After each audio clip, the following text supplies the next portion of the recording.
What's up guys, my name is Rising and welcome back to another gun guide. This is a series where we dive deep into all of the important stats as well as providing excellent class setups for all of the weapons in Call of Duty Mobile's multiplayer. In the last video we discussed all of the quick-scoping Marksman rifles, and today we're finally wrapping up the section by covering these semi-auto ones. And let's jump right into their raw power potential, and we'll go rifle by rifle for this particular section so you don't miss out on anything. So for the SKS, our maximum damage range stretches up to a solid 40 meters, where you can get a one-shot kill to the head and 2 shots at the body. This potential is very consistent unless you hit both the shots to the legs, although you can afford to hit a single shot within that range. The SKS is quite forgiving in terms of its lethality up close. Beyond that range, you need to hit 2 shots torso up for a 2-shot kill.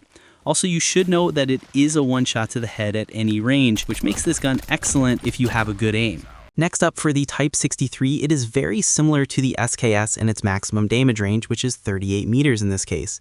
But beyond that, you lose your lower torso multipliers, so in order to get a 2-shot kill, you can afford to hit a single lower torso shot mixed with upper torso or arms. And just like the SKS, it is a one-shot to the head at any range, making it an incredible option in the hands of a good player. However, if you use the 18.3-inch strike team barrel, now you can stretch the upper torso multiplier to the lower torso, thus eliminating all sort of inconsistencies in the lethal zones.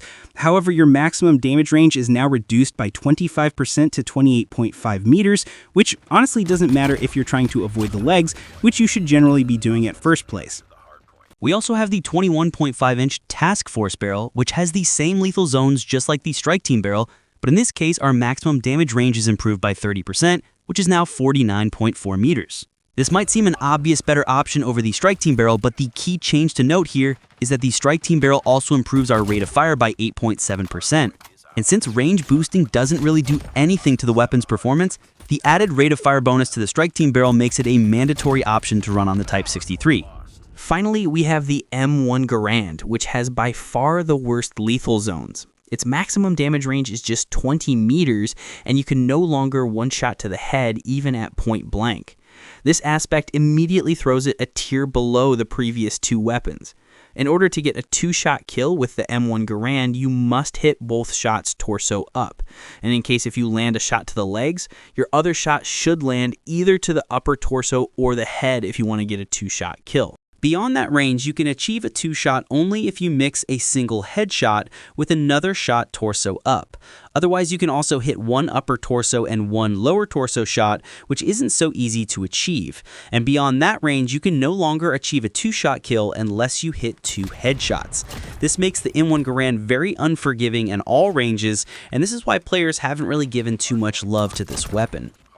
We also have access to the 303 British rounds, which basically destroys our already bad lethal zones without any significant upsides. So you better stay far away from this attachment unless you really want to torture yourself to the next level. And just like our last video, we'll discuss the builds right off the bat since most of them need specific attachments to become viable. There are a lot of ways to build the SKS, but the way I like to build it is by improving its stability so that I can comfortably use it at range, since this is the only hit scan weapon out of the other 2.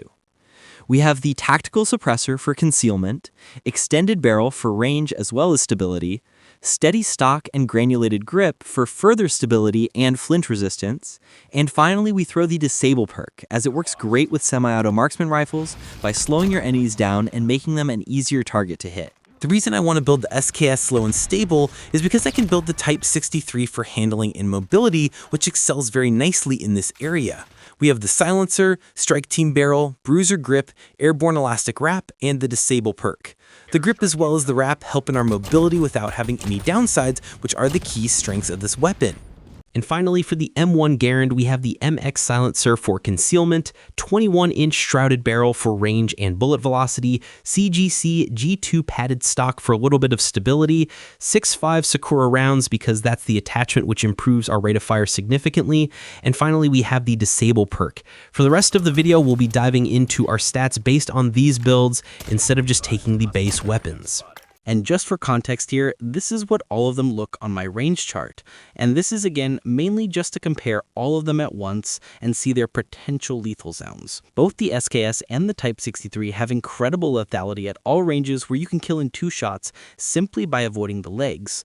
However, the M1 Garand is a lot more complex, mainly due to its unforgiving nature. However, you shouldn't come to the conclusion right off the bat and call the M1 Garand the worst weapon to ever exist, because we're not done with all the stats yet.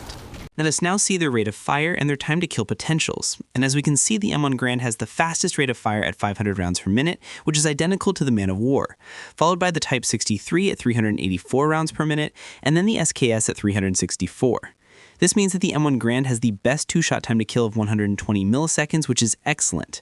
It also has a very promising 240 millisecond 3-shot time to kill, but one thing to note here is that all of these values are just your theoretical time to kills. This largely depends on your clicks per second, and the faster you tap, the better your time to kill will become over time. So unless you got a really good trigger finger, you cannot achieve the maximum rate of fire cap for the M1 Garand, and it's better to use the SKS or the Type 63 instead in that case. Also, you should note that both the SKS and the Type 63 have an instant time to kill to the head at any range. So if you've got somewhat decent aim, you can easily melt enemies across the map with little effort. This sole aspect make both of them top tier options in the current meta. Now let us come to their handling stats, starting with their aim down sight times, which are not so important as in the case of the quickscoping rifles, but is still something that you shouldn't be left on. And as we can see, the SKS has the slowest ADS speed because of the build I'm running. If you want a faster handling, then run the Type 63 instead, which has a much faster aim down sight. The M1 Garand is somewhere in between, although at the faster side. As for sprint out times, the M1 Garand has the fastest one in here, followed by the other two, which helps a lot if you want to be aggressive with it. Now let us look at their mobility stats, which just like the quickscoping rifles is quite important.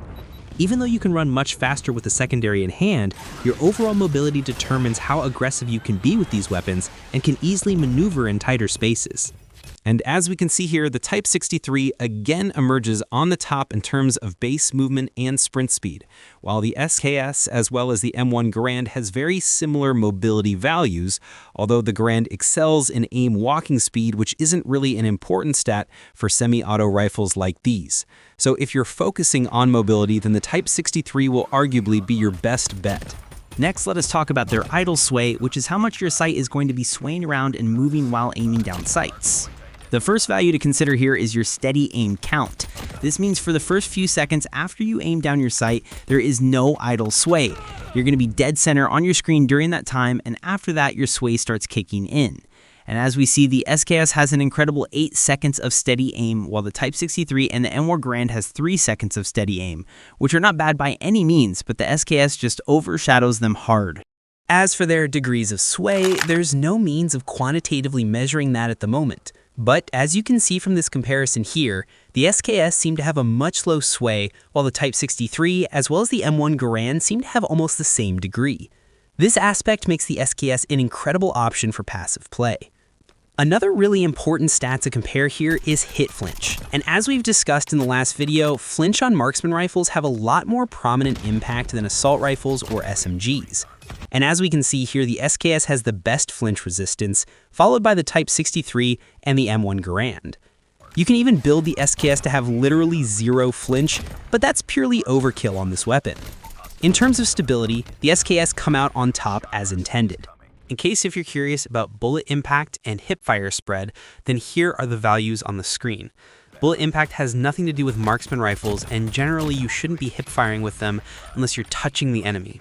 And finally, for their magazines and reload times, we see that the magazine capacity is standard at 20 rounds for all of them, as well as their reload times at 1.39 seconds. There's nothing really extraordinary in this department, as all of them are just standard. And there you have it. That's finally going to wrap it up on the gun guide for the marksman rifles. When it comes to my thoughts on which one of these is best, there's one straight formula. SKS for stability, Type 63 for mobility. There's no other catch here. If you're the type of person who wants to control lanes and challenge head glitches, then the SKS might be your best one to pick. And if you don't like staying back and instead want to rush, then go for the Type 63, which has got an amazing mobility across the board. As for the M1 Garand, I don't really know what to say about it.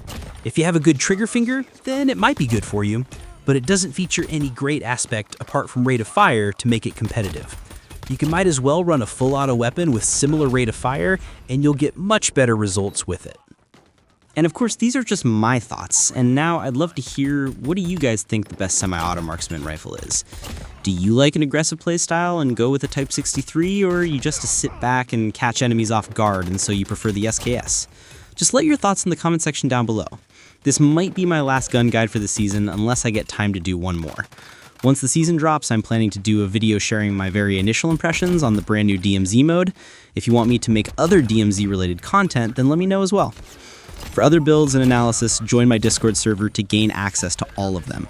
Right now we're very close to 500 subs, and I'll love if we reach that before this year ends. So make sure to subscribe, leave a like on this video, and I'll catch you guys on the next one.